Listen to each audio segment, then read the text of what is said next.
That roller coaster is so exhausting, right? It is really normal. It's really typical, but that doesn't mean it's not a big deal.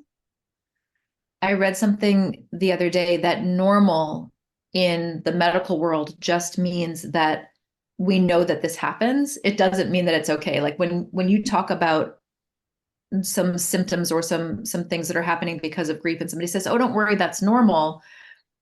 They're sort of missing the point here. Normal means, yeah, that makes sense. This is expected, but it doesn't mean that it doesn't suck. It doesn't mean that it doesn't tie you up in knots, right? So everything that you're describing is really normal and really shitty.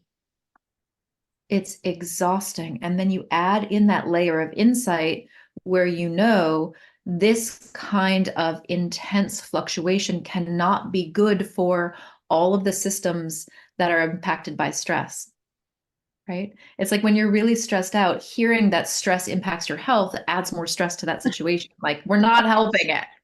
Yeah. So this is one of those situations where a little bit of knowledge isn't super helpful.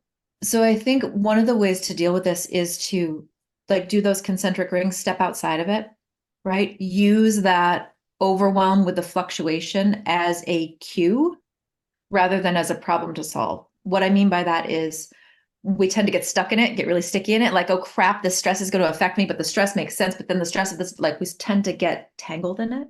So something to experiment with might be, oh yeah, there's that thing again where the emotional fluctuation is stirring up some panic in me. Yep. What would feel grounding or centering to me right now? What would feel helpful? Right? So instead of trying to solve it, instead of trying to mitigate the damage of all of this goop, using that overwhelm and that sensation as opportunity is the wrong word, but I'm going to use it as an opportunity to slow down and check in with yourself. Right. I'm doing that thing where the health impacts of this are adding more stress. What do I need? What do I need right now to feel calmer and more grounded? I don't know if you've experienced this, but you might have tiny, tiny little even slivers of moments where you're like, this is just how it is right now, and I'm getting through it as best I can. Whatever like a piece of being moment might be for you. It's figuring out like what are the conditions that can help me access that piece of being in this moment, because I know I can't solve what this is doing to my body long term. And then part two, I think, not in the heat of it, not when you're riled up around it, because nothing helpful is going to come from decision making when you're riled up. It's just not going to work, right? But in a calmer moment, when you do feel rooted, when you have been resting, when you have eaten some protein and moved your body in whatever ways you're able to wonder about that. Are there any things I can do to help me with those transitions? Are there things that I notice? Are there patterns I notice? Knowing that these fluctuations are going to happen and I don't know for how long, what are some things that tend to make that rumble strip a little gentler?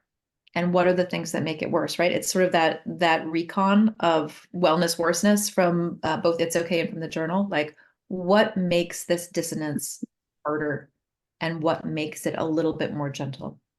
Yeah. Important to do that when you feel rested and resourced, not in the heat of the moment, because that's adding stress. And then I guess I'm going to add a part three because I'm feeling extra wordy on this one today. Don't ignore physical health things by telling yourself, I know this is a grief thing, so you don't get it checked out, right? Hopefully you have a decent enough provider who has some grief literacy, but if there are specific things that you're concerned about, ask them about them. It is true, all of the medicine, all of the research that we have around the impact of stress on the body, well, what are some preventative things that I can be doing, doc, to help me knowing that this stress is going to be ongoing for a little while? Are there really important things I need to know?